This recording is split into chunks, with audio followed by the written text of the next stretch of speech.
வெயில் சீசன் ஆரம்பித்தாச்சு. நீர் சத்துள்ள காய்கறிகளை நிறைய எடுத்துக்கணும் நம்ம. இன்றைக்கி வந்து நான் மஞ்சள் பூசணி எடுத்து வச்சுருக்கேன். 2 கிலோ மஞ்சள் பூசணி, ஒரு 300 கிராம் வெங்காயம், தோல் சீவிட்டு மஞ்சள் பூசணியை கட் பண்ணி வச்சாச்சு. ஒரு கடாயில் வந்து 3 ஸ்பூன் அளவுக்கு எண்ணெய் ஊற்றி கடுகு, சீரகம், உளுந்தம்பருப்பு, கடலைப்பருப்பு போட்டு தாளிச்சிக்கோங்க. ஒரு 2 3 காஞ்ச மிளகாய் போட்டுக்கலாம் காரத்துக்கு. பூண்டு ஒரு 4 5 பல் தட்டி போட்டுக்கோங்க. அது லைட்டாக வதங்கின உடனே நம்ம வெங்காயம் கட் பண்ணி வச்சுருக்கேன், வெங்காயத்தையும் சேர்த்துக்கலாம். வெங்காயம் வந்து ரொம்ப வதங்கணும்னு அவசியம் இல்லை, லைட்டாக வதங்கினா போதும். கொஞ்சம் உப்பு கூடவே சேர்த்துக்கலாம். லைட்டாக மஞ்சள் பொடியும் சேர்த்துக்கோங்க, சீக்கிரமாக வதங்கிடும். இப்போ வந்து நம்ம லைட்டாக வதங்கின உடனே நறுக்கி வச்சுருக்கேன் பூசணிக்காவை சேர்த்துக்கோங்க. பூசணிக்காய் தோலோடவும் போடலாம், நான் தோல் சீவிட்டு தான் போட்டிருக்கேன். இது குவான்டிட்டி நமக்கு அதிகன்றதுனால வெங்காயம் நிறைய சேர்த்தேன். நம்ம வீட்டுக்கு செய்கிறோன்னும் போது கொஞ்சமான குவான்டிட்டி செஞ்சோம்னா நீங்கள் வெங்காயம்லாம் ஒரு வெங்காயம் சேர்த்திங்கன்னா போதும். தேவைப்பட்டால் தக்காளி சேர்த்துக்கோங்க, நான் தக்காளி சேர்க்கலை.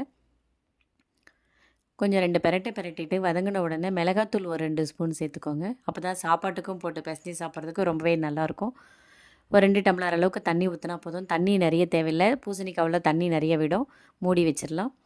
நான் ரசம் வந்து எப்போவுமே பொடி அரைச்சி முன்னாடி வச்சுக்க மாட்டேன். ரசம் வைக்கும்போது தான் மிளகு சீரகம் பொடி அரைப்பேன். ஒரு 2 ஸ்பூன் எண்ணெய் விட்டு கடுகு, சீரகம், வெந்தயம், 2 காஞ்ச மிளகாய் போட்டு தாளிச்சிக்கலாம். இந்த ரசத்தோட அளவு வந்து ஒரு 1.5 லிட்டர் அளவுக்கு நான் வச்சுருக்கேன். ரசம் 1 2 லிட்டர் அளவுக்கு. 2 ஸ்பூன் மிளகு, 2 ஸ்பூன் சீரகம், ஒரு 10 15 பல்லு பூண்டு எல்லாத்தையும் அரைச்சி அந்த பொரிஞ்ச உடனே இதை போட்டு நல்லா வதக்கலாம். 3 தக்காளி போட்டு நல்லா வதக்கிக்கோங்க. உப்பு இதில் வதங்குறதுல கொஞ்சம் சேர்த்துக்கலாம். ரசம் கரைச்சல் வைப்போம் இல்லையா, அதில் கொஞ்சம் சேர்த்துக்கலாம். சர்க்கரை ஒரு 1/2 ஸ்பூன், கொத்தமல்லி, கருவேப்பிலை போட்டு நல்லா வதக்கிட்டு ஒரு 2 டம்ளர் தண்ணி ஊற்றி நல்லா கொதிக்க விடலாம். இந்த மாதிரி ரசம் வைக்கும்போது ரொம்ப நல்லாவே டேஸ்ட்டாக இருக்கும். பொடி அப்பப்போ அரைச்சி வைக்கும்போது நல்லா வதங்கிடுச்சு. கொஞ்சம் தண்ணியை விட்டுக்கலாம், 2 டம்ளர் தண்ணி. இப்போ வந்து ரச கரைச்சல் வந்து நம்ம ரெடி பண்ணிடலாம். ஒரு சிறிய லெமன் சைஸ் அளவுக்கு புளி எடுத்துக்கிட்டேன். உப்பு கொஞ்சம் சேர்த்துக்கோங்க. பூண்டு கொஞ்சம் தட்டி போட்டுக்காச்சு. பெருங்காயம், கொத்தமல்லி, கருவேப்பிலை, தக்காளி எல்லாத்தையும் போட்டு நல்லா கரைச்சி வச்சுக்கலாம். அந்த ரசம் நல்லா கொதிச்சிட்ருக்கு. இந்த தண்ணியை ஊற்றி ரொம்ப நேரம் கொதிக்க விட வேணாம். ஒரு பபுள்ஸ் வந்த உடனே இறக்கிடலாம். அதுக்குள்ளே நம்ம வந்து மூடி வச்சுருந்த பூசணிக்காய் நல்லா வெந்துருச்சு.